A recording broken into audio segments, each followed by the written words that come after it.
to commit serious crime on a continuing basis, which included elements of planning, control, coordination, and group decision making. Now, those issues are really key in terms of planning, control, coordination, and group decision making. And as Devon and Cornwall Police, and I'll talk through morale scores and our OCGM in a moment, and I'll chuck a number of acronyms at you today. But in essence, SOC has been around since day dot. We've all watched the Sweeney, we've all watched Life on Mars, we've all watched many TV programs and films which show organised crime. It tends to be around drugs, firearms, or sexual exploitation, and it hasn't really changed over the years. Just as police forces have got more sophisticated, so the criminals, and so have you as partners got more sophisticated in how we work together to tackle them. So the government and the National Crime Agency, the NCA, have spent a lot of time over the last probably 10 years producing strategies, etc. And the most recent one that came out in December last year was No Place to Hide by the Home Office, and that was backed up by the NCA, National Crime Agency's SOC strategy. And that breaks down a national requirement really for police forces and partners to work in the SOC. If you don't mind, I'll use the word SOC today rather than serious and organised crime throughout the presentation, if that's okay. So put together how we work together to prevent or dismantle the SOC picture across the UK. And SOC is looked at in a number of themes. So some of the key themes you'd expect to see really, child sexual exploitation and abuse. And we've seen a number of those through some of the more serious linked organised crime groups up in the north with child abuse rings. Illegal drugs, again, they're prevalent in our communities at a lower level, at the mid-level with the dealers you see on the streets with county lines, and then we've got our top level, the importers and those that are controlling those lines across the country. Illegal firearms has been on the increase. One of the key themes of SOC about making our communities safer is about identifying and removing firearms from our communities. Fraud's been a big one. Fraud and cyber has been significant in terms of the SOC space, and the amount of fraud that's committed now by big international gangs, groups, organised crime groups across the country and across internationally that impact on our communities, particularly in Devon and Cornwall with the age of some of our communities and the vulnerability. Money laundering and other economic crime is a significant SOC threat, as you've seen in the local news and national and international news. The amount of money that's laundered through businesses, which you may find in your local community, or you may see internationally or nationally. Bribery and corruption, although again tends to be fairly low level and not really reported on, is fairly significant in terms of the serious and organised crime groups, the gangs infiltrating law enforcement across the country for their ill-gotten gains. Organised immigration crime, very topical at the moment in terms of SOC, and that's things like the small boats threat to our shores. You've seen the amount of small boats that have come into the country over the last 12 to 18 months, and the bringing together of a new task force by the government to control our borders. We've particularly seen those in Devon. We've had some waterborne clandestine entries into Mothercombe with significant amount of illegal immigrants entering the country. And that's seen as a national and international issue. Modern slavery, human trafficking. So once those individuals get into the country, it's then how they become slaves and how they're trafficked around the country. And we know from pop-up brothels, from the sex trade, and also from servitude, so domestic servitude in certain areas of our community across the country where people are enslaved by these SOC gangs. And organised acquisitive crime is fairly new, but always been on our radar. When we talk about acquisitive crime, we talk about theft, we talk about large-scale stealing, we talk about large-scale damage, etc. And where we see that in a SOC perspective at the moment is around things like theft of plant. Certainly in our rural communities, you'll see a lot of theft of tractors and machinery, which is not stolen by someone in the village. It's stolen to order by an OCG that takes it either up the line or out the country internationally. And as I said, cyber-dependent enabled crime, significant rise. As you know now, everything we do is on a mobile phone, a laptop, a computer.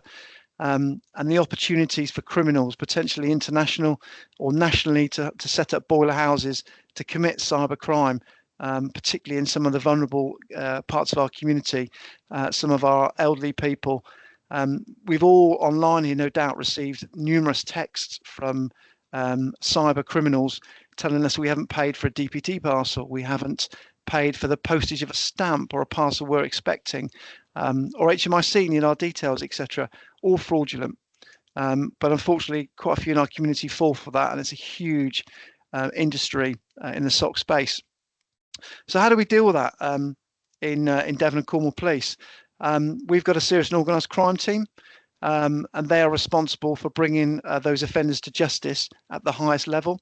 We have a cyber team, we have a fraud team, and again, they work with our community teams to triage some of the work that comes into the policing world, to identify whether it's a local risk, it's a regional risk, or it's a national risk, or even international. And then, depending on our tasking process within Devon and Cornwall Police, we'll identify what the issue is, what the risk is. We'll identify whether we can deal with it locally, or whether we have to push it to our regional colleagues at the regional and organised crime units, which cover the 5 regional police forces of Dorset, Devon and Cornwall, Avon and Somerset, Wiltshire and Gloucester. And if they can't deal with it, then it goes up again to the next level, to National Crime Agency, where they'll deal with predominantly international offences. So that's how we're structured. And I'll come on to our Devon and Cornwall strategy near the end of the presentation. But I just wanted to highlight a few incidents you've probably seen over the years. We've just pulled some of these out of the newspaper and online, and I know Mary will go through these in some great detail, and it just shows the extent of serious and organised crime within Devon and Cornwall. Alan Austin and others were working between Devon and Cornwall and Dorset, and Alan Austin was a working fireman, bringing in nearly £1 million worth of cocaine into our communities. As you can see there, the male in the middle there was responsible with a larger gang from Liverpool, bringing significant amounts of Class A drugs into the West Country. That was dismantled with joint operation with Liverpool.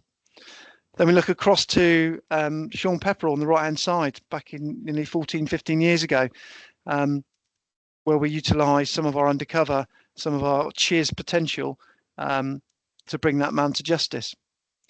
And then we've got some more closer to home. More recently, 2013, Torbay major drug dealers supply, the gang members were jailed. Significant amount of guns, stun guns and drugs were seized in that operation. Thank you, Mary. This more recent, this was 2018, one of the most recent ones, and just shows the significance and the threat that SOC causes. These 5 men, along with others, were responsible for initially trying to kill a man who came down clearly to sell drugs within the Torbay area. And Josh Garrett, who was the leader of this gang, decided that it was his patch in Torbay, and he was set retribution and put what's believed to be a screwdriver, something sharp, into this male's skull, causing him life-changing injuries. Josh Garrett and his gang, I mean, Josh Garrett received 33 years, but it was really clear that it had a real stronghold on the people of Torbay. People of Torbay were worried about the risk that he posed. And he'd been subject to a number of antisocial behaviour orders over the years as a juvenile, and his criminality had escalated over the years. And it just shows the extent and hold that individuals have on our communities, particularly in the drugs market. Thank you, Mary. So just want to touch basically, just very briefly, on city versus rural and coastal. As you know, Devon and Cornwall is one of the largest geographical areas in the country, and certainly as a police force, it's bigger than any geographical police force in the UK. So what do we see? What sort of SOC do we see across the different areas of Devon and Cornwall? So in the city, we see cocoon for drugs. We see a number of vulnerable people who are targeted because they have mental health issues. They're drug addicts themselves, or they have other mental health issues. Drug dealers identify them and start to utilise and cuckoo their addresses to use those for storage of drugs, normally threatening and using violence against those individuals. And you may come across some of those individuals when they report in to our partner services for help. County Lines has been a big key issue. County lines is the movement of drugs from up country down into our communities. We have a number of county lines that run from the West Midlands, from Liverpool, from London, and they utilise young individuals to bring those drugs down by vehicles or the train or bus network to hand those drugs on for onward sale and sailing down in our communities. And you'll tend to see some of those young people and may have come into to your service departments. Their behaviour changes. They may have new clothes, new phones. They may be with older boys and girls that you don't recognise from the area. And it's a real opportunity with some of our schools to identify that earlier and stamp on it and prevent that county lines happening. We've seen for some of our intelligence, some of our vulnerable people are escorted to the hospitals, to their doctor surgeries. It's out of character. Who are these individuals that are with them? And it tends to, some of our service departments are flagging up to us when they're not happy and making those referrals when they think people are being cuckooed or being vulnerable.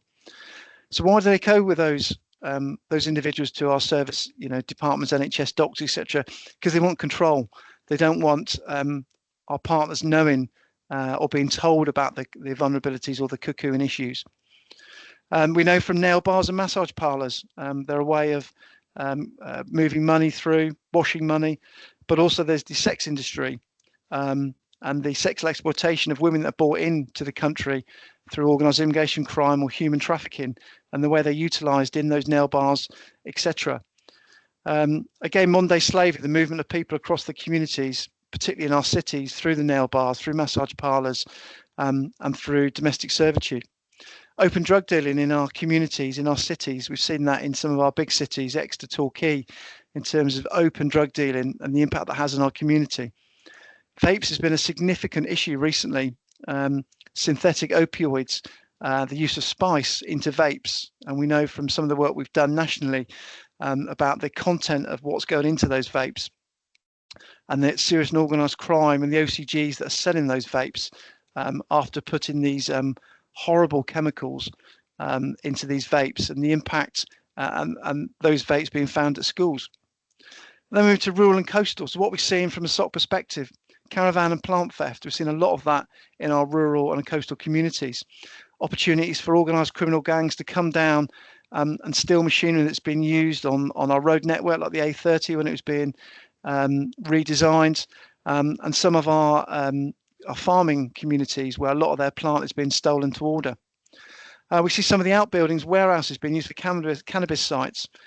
Some are unscrupulous landlords turning a blind eye or being quite clearly aware of what those sites are being used for. Very little comes and goings from those sites. Initially a big input of people and material going in, and then nothing for months on end. And we know from various cannabis factories and warehouses that we've raided, there could be up to 1 or 2 people, farmers living in there, and won't see the light of day for months on end, having all their supplies in-house. So it's keeping an eye out for those premises and identifying when those when members of the community or our customers come to us and tell us about it. Livestock and animal theft. The theft of dogs was prevalent a couple of years ago. Organised crime groups knew the value of pets, certainly over COVID, and were stealing them to order. Significant change in the use of premises, as I said, around large warehouse or outbuildings, or flats or houses that once had families in and now empty. You don't see head nor tail, but the curtains are closed and there's no sign of life there. What are they being used for? Airbnbs, the use of Airbnbs for pop-up brothels, for drugs storage areas, and for sexual exploitation. The use of remote railway networks. So not all our railway stations are in Exeter and some of the big cities. Some are in very small remote areas, and some of our county lines children have been sent to those because there's less people at those, there's less guards, there's less police activity. Clandestine entry, whether that be on the back of lorries, on small boats coming across the channel. Significant increase, as you're aware, and lots of those are landing or being dumped into rural or coastal areas. And once they get there, some are being met and onward moved up and down the country. Others are just being left stranded. So you may well see them coming into the service departments. And then there's the smuggling and exportation of prohibited items and people, as we've said. through not only the air network, the rail network, the travel network, but also boats coming in, and we've seen that quite significant, certainly in Devon and Cornwall. Thank you, Mary.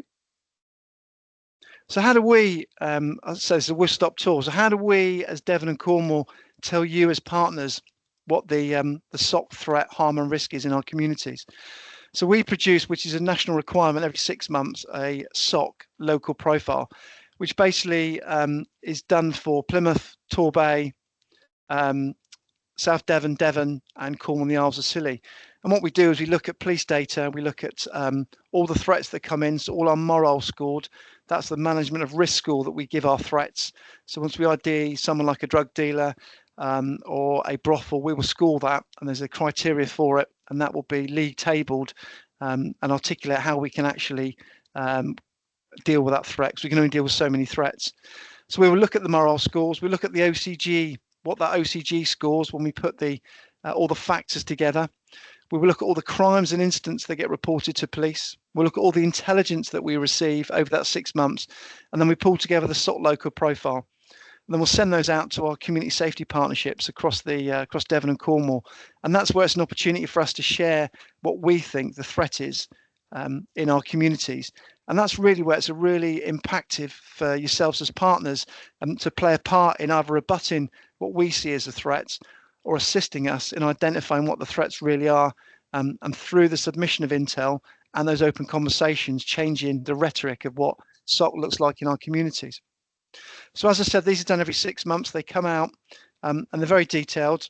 There is a feedback forum which our CSPs are aware of, and on any product we now send out, we put that feedback link on so that we can get feedback from our partners, from yourselves online, to agree, disagree, or add any value or any comments to it so we can make it better for the future. If you can scroll on, please. So what we've tried to do to make it really simple is look at each area and give it a SOC threat arrow. So it's very clear. You can see here up at the top, this is for, say, for Devon. This is for Devon. We've got drugs. So it's the threat of nitazines, county lines and fast parcels, which we see as the significant threat in Devon at the moment in terms of SOC. And as I said, that comes from all the intel, all the operations and the material we gather. So nitazines has been fairly significant. And for those that don't know this, it's a synthetic opioid which is put into cocaine or heroin, and it's caused a number of significant deaths, particularly in North Devon, where we had a batch of heroin with nitazines in it. We had 2 deaths and 13, which resulted in a major incident called by North Devon Hospital Trusts. County lines is a risk. As you know from our geography, particularly over the summer periods, the festivals and the influx of tourism brings an influx of county lines. And what we're seeing at the moment, a trend in Devon as well at the moment, is what we call fast parcels. And those are parcels of drugs or prohibited weapons that are sent through the parcel network, through DPD, through Royal Mail. A lot of those are intercepted by our mail carriers and by our immigration teams. They're reviewed, searched, and then we get a number of details sent to us for activity, to go and knock on doors, to make inquiries, to do warrants, etc. But we've seen a significant increase following COVID in terms of the amount of fast parcels that have been sent to Devon and Cornwall, predominantly cannabis, but there have been some synthetic opioids, weapons in particular, and some Class A drugs.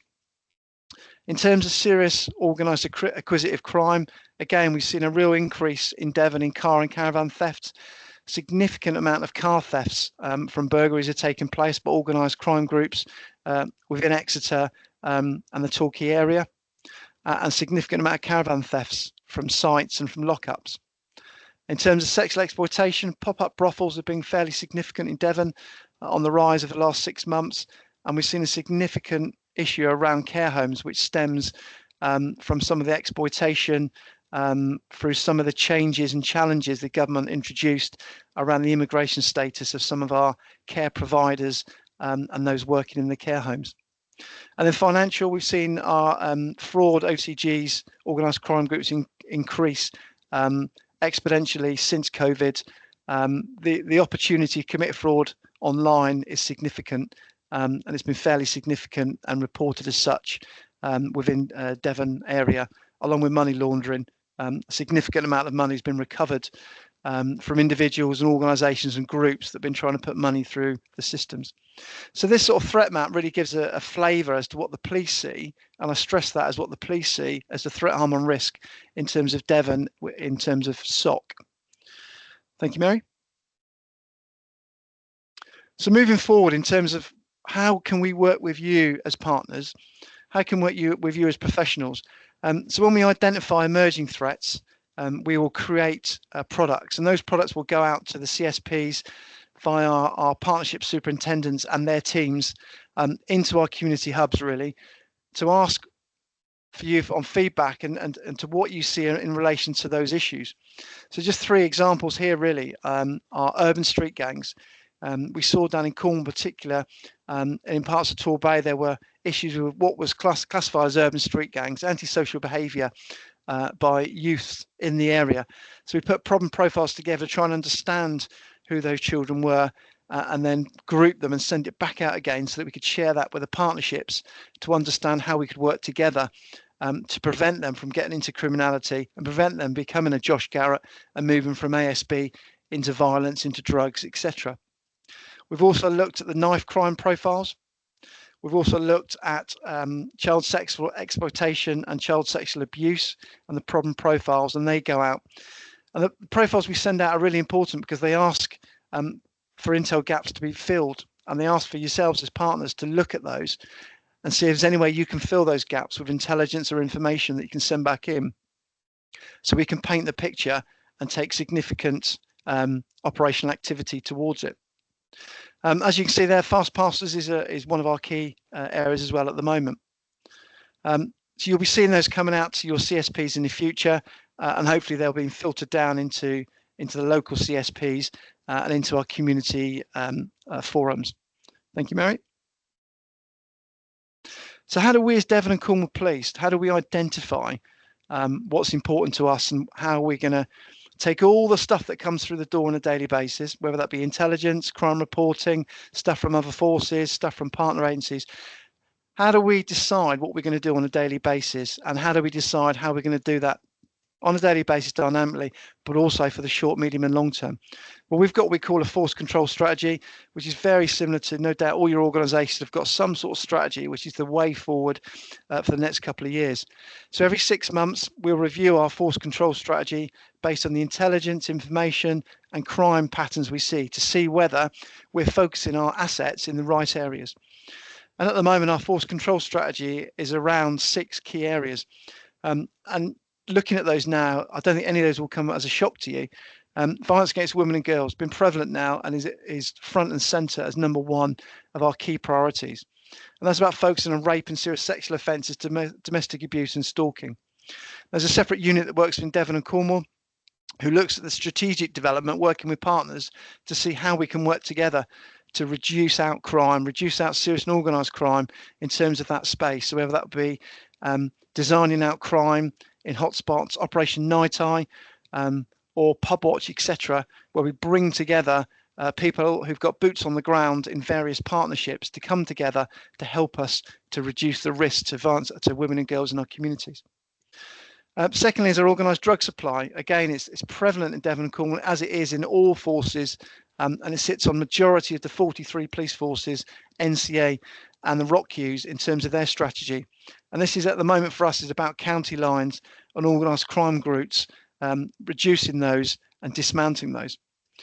And then it's serious and organised crime is obviously a key strategic point for us, part of our force control strategy. And as I said, we look at child sex exploitation, organised immigration crime, modern slavery, human trafficking, and cybercrime and serious fraud. So you may be wondering why other offences aren't in there that I've talked about already, but we've got to be realistic about what Devon and Cornwall can deliver.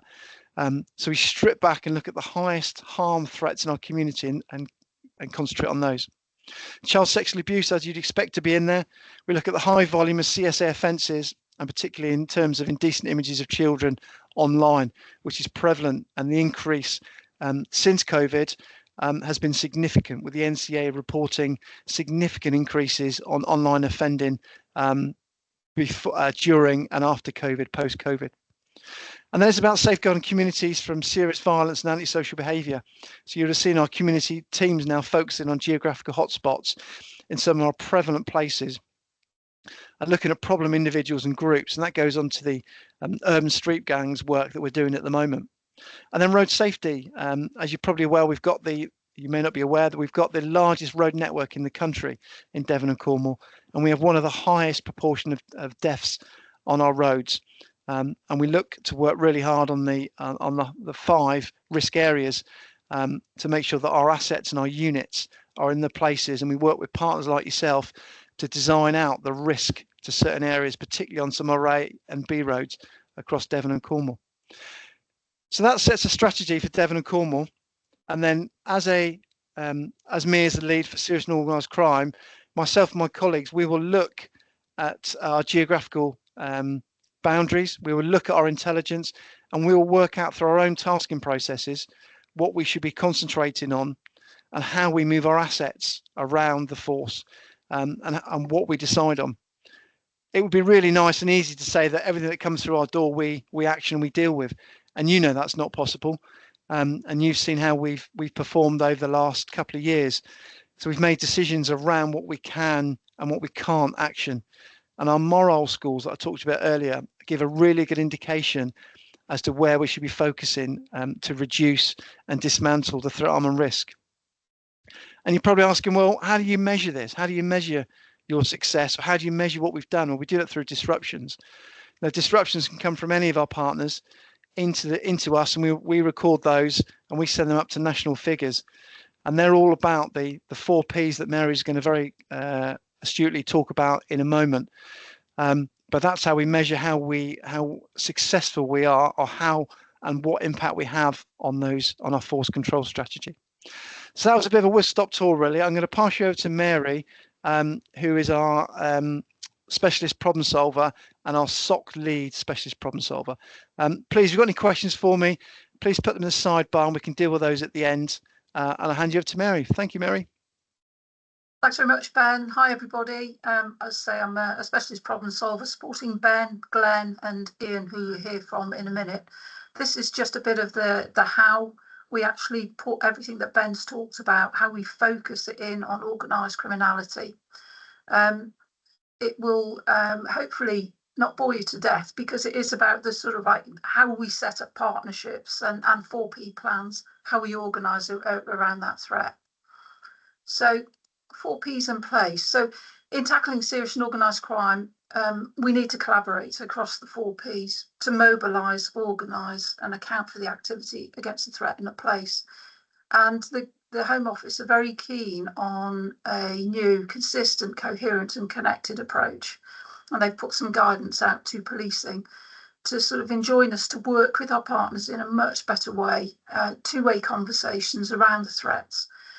But the way that we organise our activity is using the 4Ps. So anybody who's had prevent training will recognise that prevents people from getting involved in organised crime in the first place. So those young people often who are on a trajectory where they're perhaps not in school, getting involved with people being exploited, and then they will go up into the hierarchy, get involved in the illegal markets, be exploited and ultimately may become exploiters themselves.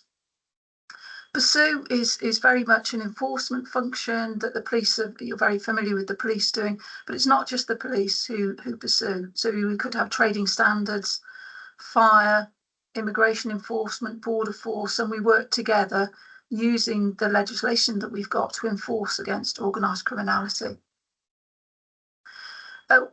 We need to protect individuals, organisations and communities against serious and organised criminality. So that means, there's a flip side. We might pursue serious and organised criminals, but we should be looking at their families and their children and the people around them for protect opportunities, as well as the people that we would typically say were survivors or victims.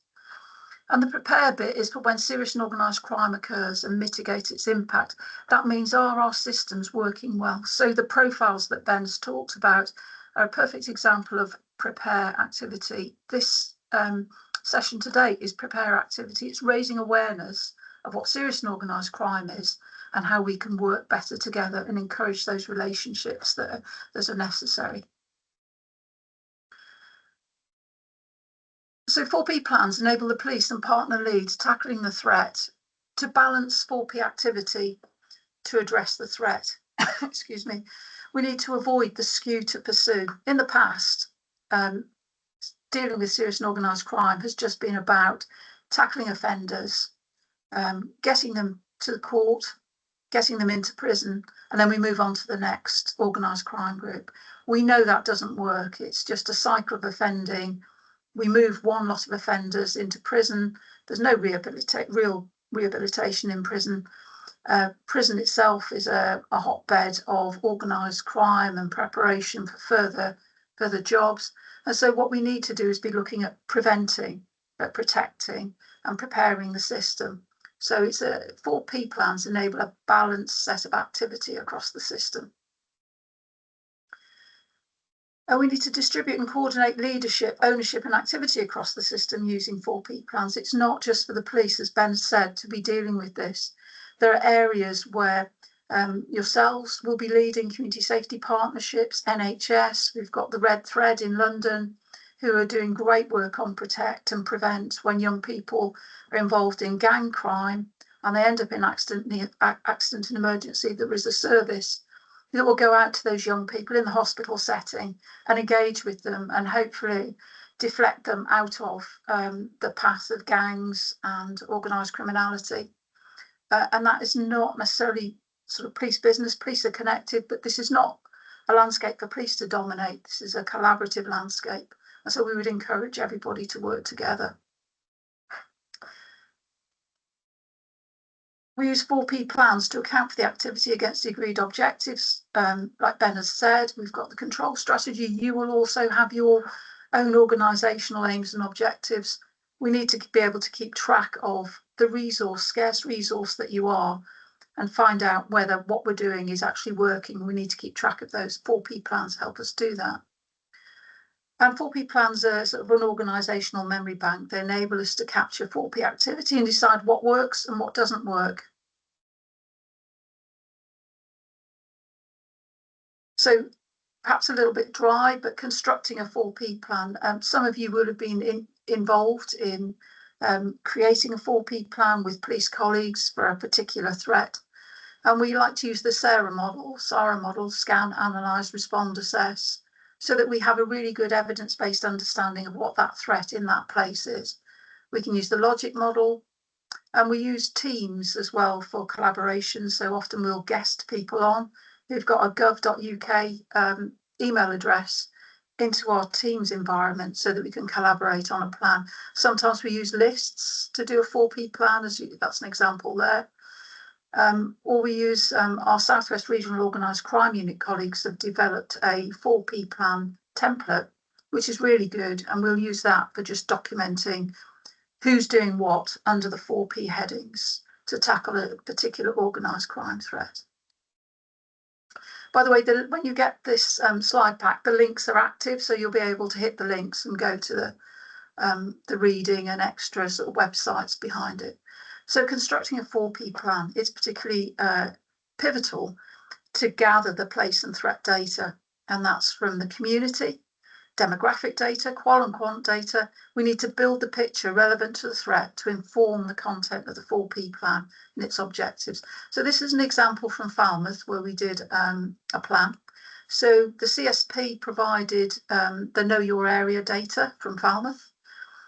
We looked at the town economic vitality index that you'll see there. We carried out an environmental and visual audit of the town.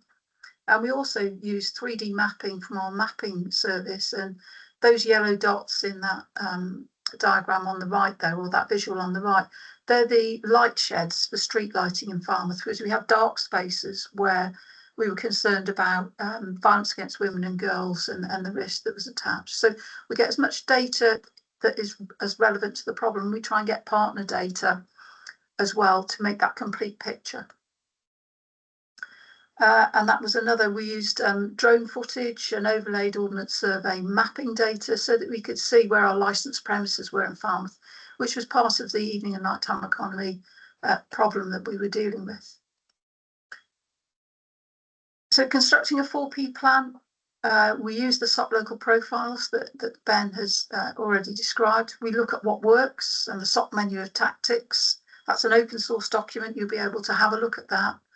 And we use the assets of the Southwest Regional Organised Crime Unit as well. That link works, and that tells you about the Serious and Organised Crime Unit. They have specialist officers and deployment teams that we can use to disrupt serious and organised criminals. So we've got extra assets and extra people we can lean on to help us deal with serious and organised crime threats in our places.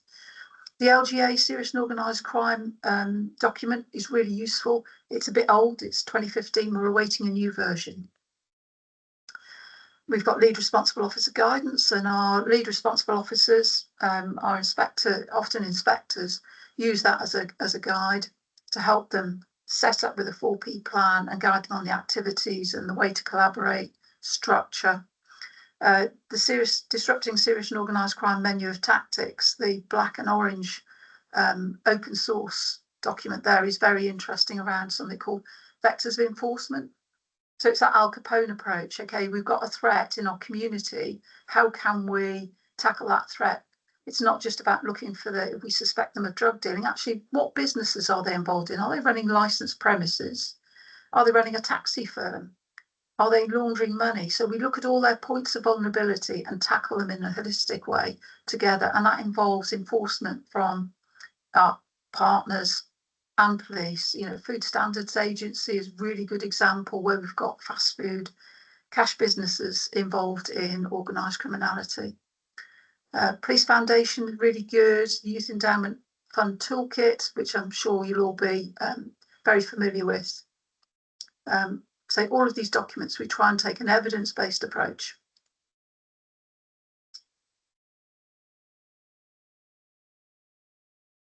So some of this language might speak to you. So primary, secondary and tertiary levels. What we're trying to do in prevention using a 4P plan is actually get at that primary prevention, which, as everybody here will know, is probably the most difficult area to tackle because it's about the root causes. So we don't just want to be tackling ASB on the street. We want to look at what are the root causes of that ASB that's related to drug-related activity. Is it because we've got an exclusion policy at the school? Is it because of poverty and poor housing? Is it because we've got different communities in conflict with each other? Is it because there's no employment opportunities in that area? And that primary prevention we need to be tackling together. It's often out of the hands of policing and partners. It's somewhat political, as you will understand. And those secondary and tertiary levels. So a 4P plan is used to coordinate that bigger approach, get everybody together and use that power that's inherent in that, getting a partnership around a 4P plan. And public health approach in policing concepts underpin, and those links will take you to the College of Policing public health approaches page, which has got a lot there. Uses Dahlgren and Whitehead, you know, the sort of diagrams and the way of working, understanding why people get drawn into serious and organised crime. This is an example of a place-based multi-agency approach to serious and organised crime led by police. Don't be confused by it looks very busy, but in essence, what you've got is on one side, you've got Pursue and police and partners coming together to pursue against the upstream, as we call it, of organised crime, the organisers, the hierarchy.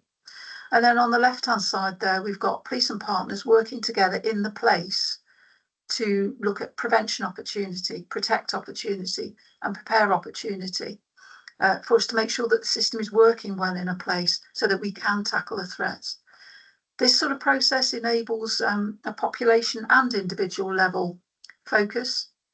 We want to be place-based to leverage the assets and the knowledge and the community assets in a place. And we want to bring to this a greater prevention purpose alongside a whole system multi-agency approach, which is absolutely pivotal. We can't do this without working together. We need to use our system data and for info sharing to get that common recognised information picture. And we really want to focus on what are the root causes in this particular place of that susceptibility and vulnerability to serious and organised crime, which manifests in illegal markets like illegal drugs market, illegal tobacco, sort of like contamination of vapes with synthetic cannabinoids, wherever people can make money, or they can satisfy their sexual wants, like a child sexual abuse ring. We need to look at those underpinning factors. We consider all the serious and organised crime threats in a place, which Ben has sort of like gone into in quite some detail. There's a strategy behind each one of those. Some of those are well worth looking at and highlighting. And when we do a plan, I'll just pick out a couple of these. This is like a slide that's taken from some advice to our lead responsible officers for 4P plans. And one of these is we need to implement a whole system structure which connects to existing meetings like antisocial behaviour meetings, our tactical information meetings, SAFER meetings, MASH and MACE. So this is about working smarter with the assets and resources that we've got. There's no extra money in this. It's about connecting to the existing and making sure the system is working well together. And very importantly, when we're dealing with serious and organised crime threats, in our 4P plans, we must engage the community and the populations within the community impacted by the SOC threats. We need to hear their voice. We need to understand their voice and work with them, because we won't achieve the long-term change in place and the factors and vulnerability to serious and organised crime without working with the community. And I know you will have well-established community link officers and engagement with the community, so we need to capitalise on that in this approach. Some things that are overlooked, we need to, when we're identifying the key factors enabling serious and organised crime in the place or population and the context of the SOC, our school exclusions, poverty, housing and unemployment, life history trajectory. Gangs and illicit markets are a way to get status, income, survival and sex, the primary goods of life. The whole system is required to tackle this, including engagement with elected representatives. And the other key factors which may be overlooked, the professional enablers, so the letting agents, the private landlords, hydroponic suppliers, financial service providers, solicitors and accountants. So our 4P plans need to dig into all of that and uncover what is going on in an area. So looking at the community asset mapping technique, but also looking at who are the people that might be enabling this serious and organised crime. And then coming to the end of this, just to raise a really interesting piece of work, research project that Devon and Cornwall are engaged in with the University of Oxford. There are several other police forces engaged here too, but it's about criminal governance. So it's always useful when you're looking at place-based approaches to actually ask yourself, who do the community fear? Is there somebody coercing legal businesses, somebody influencing public officials? Who has control of the illicit market in that place?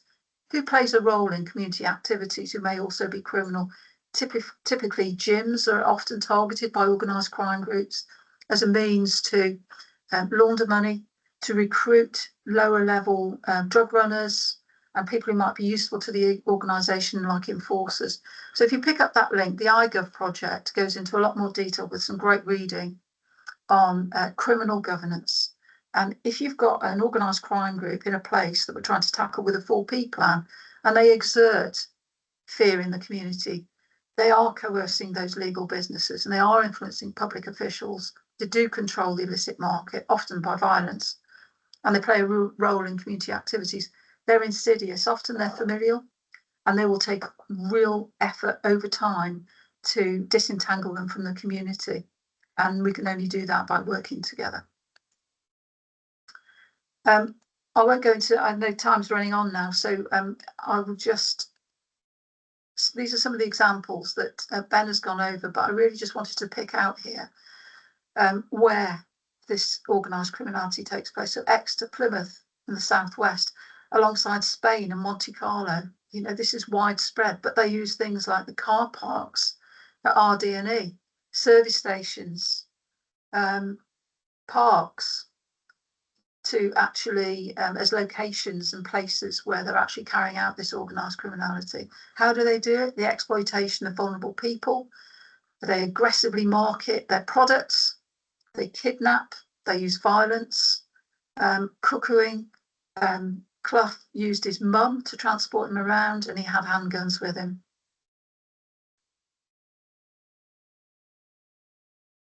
I purposely left a picture of Andrew Tate there as well. I think it sort of serves, we don't need to talk about him, but yeah, his influence and how that might pan out in years to come with the way he's impacting young people. But child sexual exploitation, the grooming and exploitation of vulnerable children, using missing episodes, parties, alcohol and drugs to achieve their goals. Then we've got in the rural locations, as Ben mentioned at the beginning. So these people rented from the Diocese of Exeter using external letting agents, and that's how they managed to sort of headquarter their organised crime Class A operation in the countryside. And I think Ben's covered that one. And this one, Torbay, Brixham, Paynton, Liverpool, Kirby, Birmingham, Crewe Station car park. You know, they used their parents, they referred to lackeys, and they were big fish in a small pool. But the influence they exert over communities is extreme. And the only way that we're going to tackle it is tackling it together in a very organised way, focused and proportionate. I'll move on from this one. And thank you very much for that. I'll just move on to Glenn now, who'll cover what is intelligence. Glenn, over to you. Thank you, Mary. So we come to my part of the presentation where I'll hopefully be able to give you some practical advice about how you would report a concern or a suspicion to the police, and how you can share information and just some options around it. So for those of you who know the classics, this would be the winning battle of the Peloponnesian War. And for those of you who know the modern classics, this would be the moment where you're at the fire pit at Love Island. So hopefully, nonetheless, you'll get some practical advice about the subject. Intelligence then, what is intelligence? Well, it's information that's undergone an evaluation process to assess its worth and to give it some degree of priority. Intelligence is effectively collected information that's been developed for action. In the police service, we take it a step further. And for us, intelligence has one of the three things depicted on the screen there. So intelligence for us has to link to some kind of national policy or strategy. And Ben's given you a few of the guiding principles today in terms of where our finite resources are allocated. Intelligence must have a source as well. It must have the ability to be corroborated, to be assessed, and it must meet a policing purpose. So it must have some degree of relevance to an investigation, a crime type, a situation that requires further investigation. And where all those things overlap, you really get quality intelligence and the intel value. It becomes quite clear. For you, there are some options really in terms of deciding how and how you best share your information with us. And I just want to move on now to the priority of policing intelligence. And so really, I want you to think about the information that you're sharing and ask the question, is it time critical? And that really guides what your best contact avenues are. If someone's at risk and there's an emergency or there's a crime in progress, then obviously it's appropriate that we use the emergency service and call 999. Where, say, a crime has been committed and there requires a client or service user to have a degree of follow-up, then it's more appropriate that 101 service is used. Or where there is less pressure in terms of the information that you're providing, and as the example was given there, there's information which isn't time critical. You've got the ability then, where an attendance is not required, to use our partnership sharing service, which is what I'll come on to as one of your options for you. So do think about the priority of information that you're using. As we move on to various methods then to which you can submit intelligence to us, these aren't competing for us in the police, and we really don't mind which method you use as a service user and partner. They're all options for you, and I'll just discuss some of the pluses and minuses. So if we move on to Crime Stoppers, so Crime Stoppers are a national charity. If we just move on to the next screen for me, Mary, the number for the charity is the same as displayed there, and this is just a lift from their website. It's a national charity, and like I say, it's anonymous information that you can supply to them. The call centres are open 24/7, and they will take that information from you, and they will not ask for your details at all. So for us, there is a limitation in terms of the information. It's only one-way communication, and it doesn't give us the ability then to develop the intelligence further, or to contact you about further details that we might find useful. But for you, it's a really efficient way of quickly passing over a suspicion, a sighting, or a concern about something in the community, and you can do that as you're driving away from the address by calling them, obviously when it's safe to do so, but it just gives you a really quick option.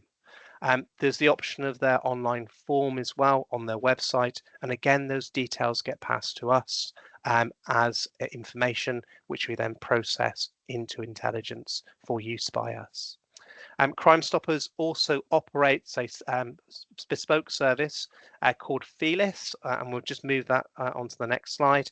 And that's a youth service aimed at specifically 11 to 16-year-olds. It's a really useful site. It gives children and young people confidence. It gives them information in a really digestible format. It lists an A to Z of crime. Sometimes young people are unsure of the thing they've witnessed, the thing that has happened to them. Is it really a crime?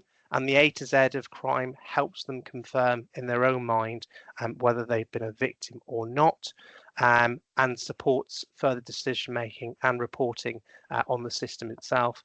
And what's really useful as well from either of the site offers there by Crime Stoppers, there's a quick exit button as well. So if people want to use that in environments, they can quickly cut out of it if they ever need to. So that's one option for information sharing as well. We also have our own information sharing option, which is accessible through our generic Devon and Cornwall Police internet. So you search Devon and Cornwall Police on Google, and this is what pops up. Each police force nationally has their own page. They look pretty similar actually, with just slight content differences just because of the region.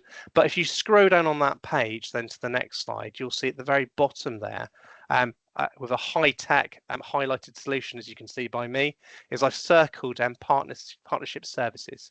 You click on that button and it takes you to the next slide, which then lists a number of partnership services there for you. This is access to where you can report a crime. There are various other checks there that you can do in terms of missing people and request information about a particular area. If you notice, bottom right there is the community partnership intelligence form, and that's another option for you. When you click on that, you'll be then taken to this form now on the next slide, and you'll be able then to work through that partnership intelligence form and support and submit what intelligence you have. Let's be clear though that the form itself does not replace any pre-existing referral or statutory safeguarding processes like a MACE referral, an adult or child safeguarding concern. They need to be reported in the same way. We ask that you continue to carry out your own organisational safeguarding processes to mitigate any risks that you have, but this is an avenue for you to transfer some information and to generate other solutions outside of your own reckoning in order to get some help with some of the things that service users or clients might be experiencing. Yeah, so those are the various options for you that I want to present. We'll now move on to what the agency submission rates look like. Now, this is data just to give you a flavour of the current usage of the partnership form, the access route there direct to the police. So you'll note that there's a good take-up in Cornwall and Devon more widely, and then it gives you an indication of, over the months, the number of intelligence reports that get submitted to us. So what do we do with all these reports when they come in, and how do we process the intelligence itself? Well, we receive in the region of 10,000 intelligence submissions per month from a variety of sources. These come from overt policing action, from covert policing tactics. They come from our partner agencies and Crime Stoppers. So as you can see, there's a lot of information coming to the source, both locally and nationally. Intelligence is assessed and processed in the same way nationally. It complies with certain guidance that we have to adhere to. In each piece of information that comes to us is sanitized, and it's sanitized in such a way that the information that's contained in the text has no link back to the originating person. So there's no way of being able to track the source down at all. Each piece of intelligence is also graded, and it's graded in relation to our knowledge of the source, how they know the information, how they've come by it, whether they've heard it from someone or whether they've actually seen it themselves. And also, we also attach a sensitivity to the actual intelligence. What is it talking about? Is it a thing of national concern? Is it a secret thing? What is the level of protection that we need to afford this information? Who can we permit to see it? And once those controls are all in place, what that does is it ensures that the information is accurate, retrievable, and ultimately can be used then for a policing purpose. The next slide there gives you an indication of what we do with the information. So very much the information is not transactional in nature. So a report by you on a particular concern does not translate directly into a police activity. That's quite clear. It does on some occasions, but in the main, that information which you report will be added to other information that we know about. We will consider and review that information. It may be the information that you're providing would be the missing piece that would allow us to take action. But usually stuff is added together, a tactic is then identified, and then police action is taken to minimize harm and the risk of that particular crime or that particular solution that you're reporting to us.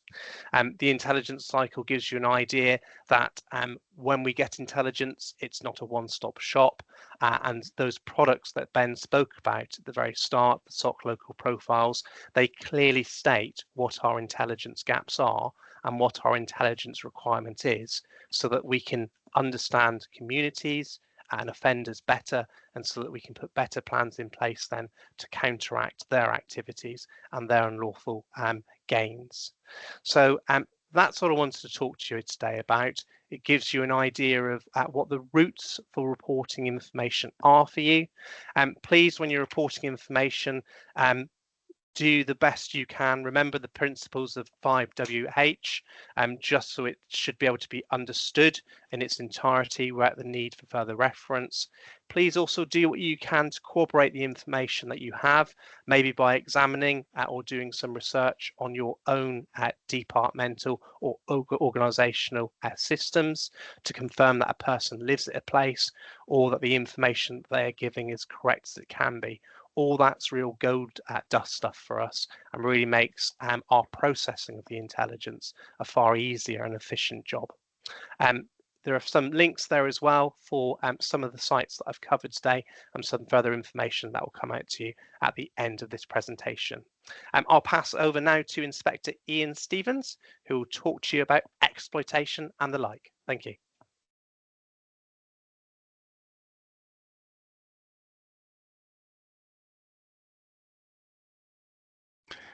Hi, good afternoon, everyone. Thanks for that, Glenn. Yeah, so I'm Ian Stevens. I'm the Police Partnership Inspector for South Devon, which covers Teignbridge, South Hams and Torbay. And I'm going to have a quick chat to you in relation to exploitation. Mary, that's not the first slide. Can you scroll back down again? First slide was exploitation, modern slavery, what it is. Sorry, Ian, I'll just have to find it. Just hang on. It's a good start. That's it. Next should be next one down. So I'm going to have a quick chat to you in relation to definition of modern slavery, types that we see, a whistle stop, well, an overview of the local picture, what we do, and some focus work that we're progressing at the moment. Apologies, a lot of the stuff that I'm going to cover has been covered already, so which might make life a little bit easier and leave some more time at the end for some questions. But here we go. So modern slavery, it's a really difficult offence to identify and investigate. If we're talking about the things that we're probably more au fait with, like theft, if something's been pinched, it's quite easy. The product's gone from one place to another place in someone's control, and we can investigate that because it's quite straightforward. If someone's broken something, we can investigate that because we've got something that's been broken. If we've had an offence involving violence, then we can investigate that because ultimately someone's left with some kind of injury.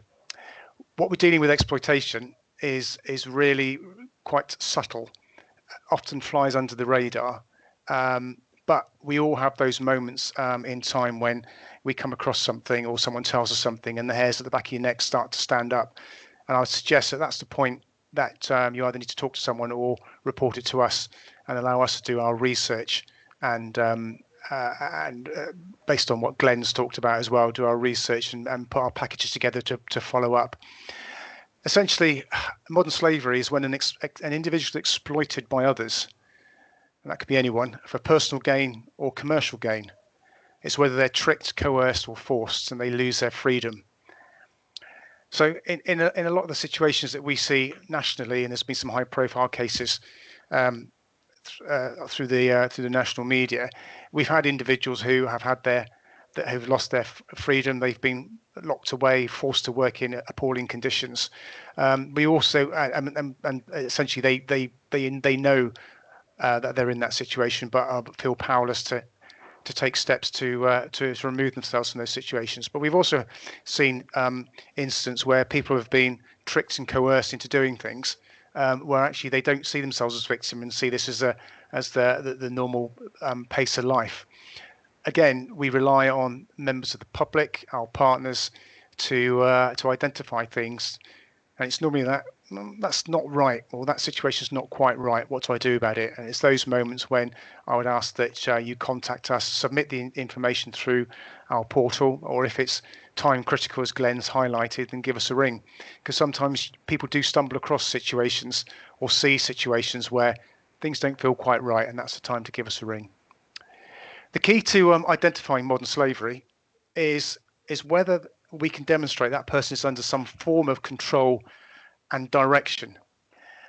This often overlaps with situations that we come across where things might not be quite right.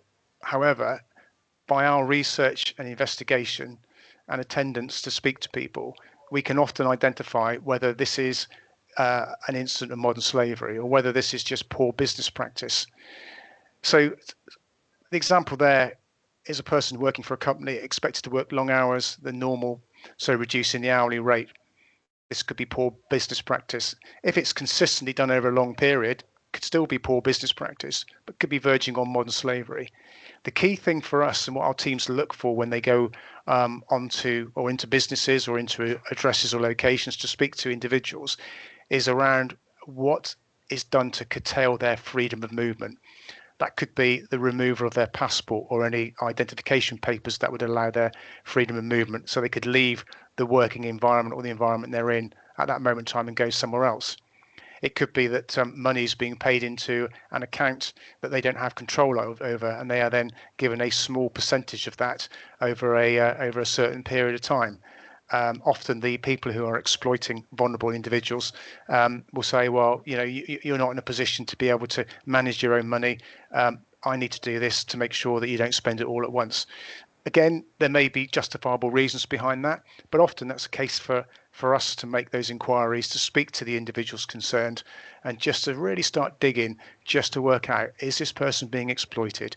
Is this normal behaviour? Is this the normal way this person gets treated? What does the individual perceive in relation to their current working or living environment? The plea always is, let us know, let us do our research, and we can do our investigations. Next slide, please, Mary, which should be that one. So these areas have already been touched on. So criminal exploitation, such as coerced cannabis cultivation, drug running, often synonymous with county lines. It can be involved with other aspects of criminal activity, but more often not, we see it with drug supply. Mr. Davis touched on those scenarios where we have properties taken over to grow cannabis on an industrial scale. Often we will find individuals who are in that environment, living in that environment, tending the plants on behalf of an organised criminal group. On occasions, we found those people have entered the UK illegally for that one purpose, is to run those it's a business, those kind of business setups. So that's kind of the criminal exploitation side of things there. We see it nationally where people are recruited to sell drugs as part of the county line model. So their freedom of movement is often curtailed. They're moved around the country in line with the business model. Often they'll turn up in one place and then like a week later they'll be moved to somewhere else. They may be paying off a debt to the drug suppliers. For them, they may see this as a normal way of living their lives. From our perspective, they are being exploited to deliver a service as part of the criminal exploitation. Sexual exploitation, I know, has been touched on already, and the term pop-up brothels has also been discussed, and I'll come on to that in a little more detail shortly. But again, individuals working in the sex industry will be moved around the UK. We have seen that locally, where we've gone on to facilities which are being used to deliver this service, spoken to individuals, and when we've actually done the checks as to where they've been spoken to before, we can demonstrate that they've been moved around the UK. Our focus in those locations, in those situations, will be around their welfare and their safeguarding, to make sure those people are safe and have the opportunity to make disclosures to us, and we can pick up any welfare needs. But whenever we're dealing with sexual exploitation, we are always looking for criminal offences, but we are really well focused on actually who are the controlling influences on those individuals, who are running the websites where they advertise their services, who makes the bookings for the properties that get used, and who is moving the individuals who are working in that environment in and out of that location and around the UK, who's supplying the food and the various items that they need to deliver the service they're being asked to deliver. So that's kind of what we would look for from that controlling influence. Labour exploitation, I know that's been touched on already. We have we will do visits to nail bars and car washes just to check on the welfare of the individuals who are working in those. Best practice will always say that we do those visits with colleagues from other agencies such as Trading Standards or our colleagues from the border agency. They've got their own list of powers and procedures that they can rely upon. They've also got their own databases that they can do checks through. So when we do go visit a nail bar or car wash, it will be with partners where we can really deliver a good service from a safeguarding perspective and to do our investigations. But in those situations, we will find that individuals are being forced to work long hours for little remuneration. And again, it comes back to, could they leave that if they really wanted to? Have they got control of their papers if they're here from abroad? Have they got visas? Where are their passports? Who's looking after those documents? That's the kind of things we're looking at. Domestic servitude, that's been touched on already. It's not something we've seen a lot of in South Devon. But in other parts of the UK, we have families coming from abroad into the UK for business purposes. In other parts of the world, it is commonplace to have domestic support in the family home, and we have had concerns not locally but nationally where the treatment of those individuals is not perhaps where it should be. Obviously, in this country, if they're here, then they need to be treated in line with UK law rather than anything else, and that can allow us to safeguard victims and do our inquiries. And the final one there is organ harvesting. I know there was a high-profile case which went through the courts in the London area. Thankfully, it's not something we see in the southwest. However, with any of these, like I said at the start, they do fly under the radar. They're not always readily obvious. There's nothing to say that these things don't happen in South Devon or the southwest. This is again where we rely on our partners, our colleagues, and our communities to give us a ring, drop the information through the portal when things don't feel quite right. When it doesn't feel quite right, give us a shout and we can do the necessary. Next slide, please, Mary. It should be that one there. Thanks for that. So just a local flavour, following on from what my colleagues have touched on as well. The biggest level of exploitation that we see in the South Devon area is in relation to sexual exploitation at the moment. If we strip out the continued concerns around drug supply. At the moment, we've got Op Aident running, which is our period of intensification. And when we say intensification, it doesn't necessarily mean we don't do anything around sexual exploitation for the rest of the year and just save it for a period of intensification. Actually, this period at the moment is us raising awareness of these issues. These issues do, when we get the information and the intelligence in around situations, we action them very, very quickly. Like I said, we don't sit on it until an appropriate period comes along. But at the moment, we are raising awareness of some of the challenges we have around sexual exploitation, and that is both working from localities, using the term pop-up brothels, but also we've also have situations where people will advertise for sex work online and then attend people's addresses. That is exploitation, especially where the control of the individual providing that service is controlled by another. An area where we have had concerns nationally and is around exploitation within the care sector. As Mr. Davis said at the start, there have been some changes in relation to the government's immigration policy and access to visas and such like. That has nationally flagged up some concerns around how people are brought into the UK to work in the care sector and how they're treated within the care sector. If partners, colleagues, the community come to us and tell us they've got some concerns, we will investigate. Sometimes it could fall into the category of poor business practice, but we'd rather have a chat, do our investigation, do our research, make our inquiries, than miss an opportunity to safeguard a vulnerable victim. Manual labour is an area where we have had some previous focus. We've done visits to building sites to check on how the developer is employing their labour staff. A lot of it has come through subcontracts. So we've distributed information to site managers and to developers just in relation to things to look out for. Things such as, people turning up for work looking malnourished, ill-kept, not being probably the most effective worker due to tiredness and exhaustion. It's things like that we would expect developers and site managers to make reasonable inquiries with subcontractors to find out what's going on there. Eyes and ears on those sites is paramount, and we would expect developers and site managers to take reasonable steps to make sure that whoever's working on those sites is being well looked after in line with their industry standards, but also to let us know so we can do our inquiries. Recent report of domestic servitude has been made. I think that's more of a national one than local, and that was followed up. And I think in the case of that one, there were issues that needed further investigation. But that kind of highlights how that control of an individual around how they're working and their freedom of movement in relation to what they're being expected to do there. Next slide, please. I think this is the final slide. So where do we get our information from? That's been touched on already on numerous times through our community intelligence portal.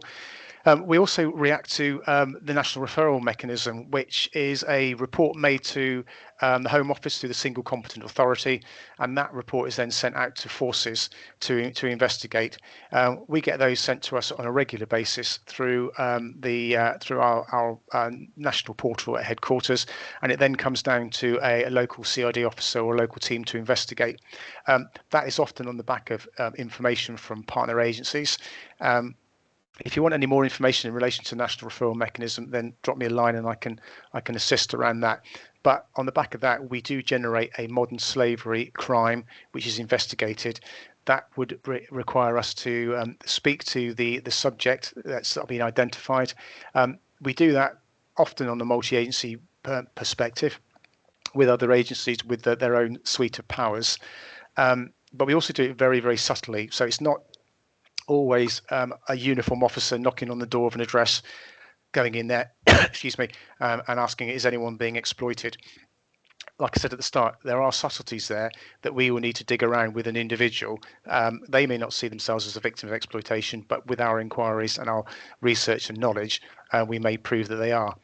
The NRM comes down having been assessed by the single competent authority, generally with the reasonable grounds that this person's being exploited, and then over a period of time that will be reassessed. And if it goes back that we can prove a level of exploitation, it's not just us, it's with partners as well. They can then make a conclusive grounds decision, and that person will be eligible for a wider support from other agencies. Finally, what do we do with the information? You tell us, we do the research, let us build the picture of what we have, and then we can do the visits. Locally, we've got specialist teams who would do walk-ons or door knocks, call them what you want, but would do the appropriate approach to an address or locality. They are trained to ask the right questions. They are trained to look at the signs, and they're also trained to make the links between pieces of information and the information that they're provided at the scene. Safeguarding is our primary aim. I know in the old days it was, when I say old days, I'm going back a number of years now, that we were always looking for criminal offences. Safeguarding it is our key aim here, because if we can reduce the number of victims, then we can, by knock-on, we can reduce the impact on the communities and the number of crimes that are being generated. So if we can safeguard and remove people from the environments, then that's our primary aim. We do look for criminal offences. We're always looking to find out who's controlling, who's got the control of the individual, the money, the situation.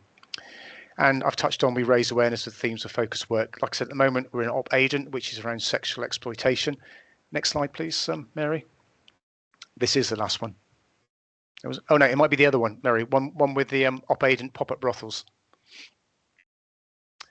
Focus at the moment is on sexual exploitation, and we're sending out quite a lot of information to housing officers, teams that work with private letting agents, and the private sector and the holiday sector as well, because this is what we do see in South Devon. We do see Airbnbs and holiday lets being used for the delivery of sexual services.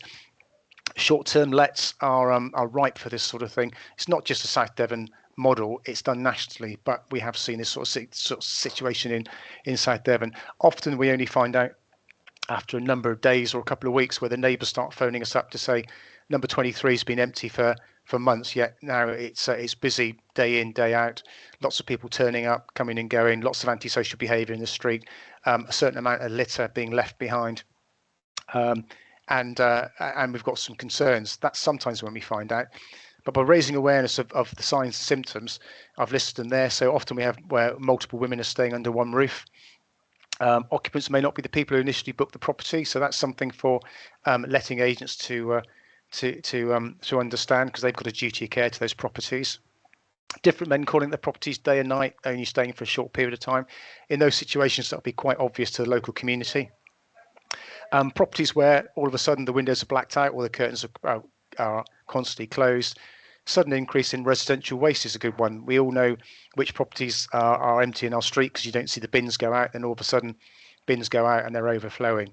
Doesn't necessarily mean it's being used for a pop-up brothel, but we'd rather people sort of pass that information to us and let us do our inquiries. When we go on to these sites, often Occupants may lack personal effects or identification documents. That's something for us to look at. Occupants may appear malnourished, unkept, or withdrawn, and they may be kept isolated or seem to be in control of the influence of others. We have had situations where we've gone onto premises and we found those signs, and that's when our safeguarding roles kick in, and we start liaising with other colleagues and other agencies to make sure we can put these people into a safe place. Once they're in a safe place, they're often more amenable to talking to us because the people that are controlling them are no longer sitting listening to their conversations. And obviously there's the behavioural issues there around avoiding eye contact, peer frightened, and such like. I've got a handout that covers those, which, like I said, I've sent out through Becca to go out to the housing officers and such like, and I've done that for Torbay as well. But that's kind of the end of my whistle-stop tour of exploitation. Like I said, a lot of it was covered already, but hopefully that has been useful. Thanks, Ian. That's really helpful. Ladies and gents, as a whistle-stop tour really of SOC from Devon and Cornwall, there's a lot there to take in, and the presentation will come out, so you can look at the links, particularly in and around the 4P approach, which is the significant piece of work really, and also our intel submissions. I've answered some questions in the sidebars. So the first question was from Mike about the edited SOC profiles. Mike, I hope that response there about the fact we do sanitize them. And for us, we're moving away from that hiding the intel. It's about dare to share, and it's about sending stuff out, sanitized, that you can use for whatever partnership you work within. So I hope to answer your question. Julie, we talked about cross borders, really impactful cross border. Great question. We struggle in the police, and we have an overarching tasking process, which basically is there to, like a bird's eye view, looking down on Devon and Cornwall and working out where those threats are. Criminals aren't as bordered as we are, and they'll move across different parts of Devon and Cornwall, different parts of the country, and we work with those partners. And one of the biggest challenges for us has been around our partnership, because certainly some of our council colleagues, and in terms of local authorities, they're very bespoke in terms of where they, their borders and what they're responsible for in those borders. But from the police perspective, we put a lot of effort into making sure there is no rigid borders, and we move across where we can.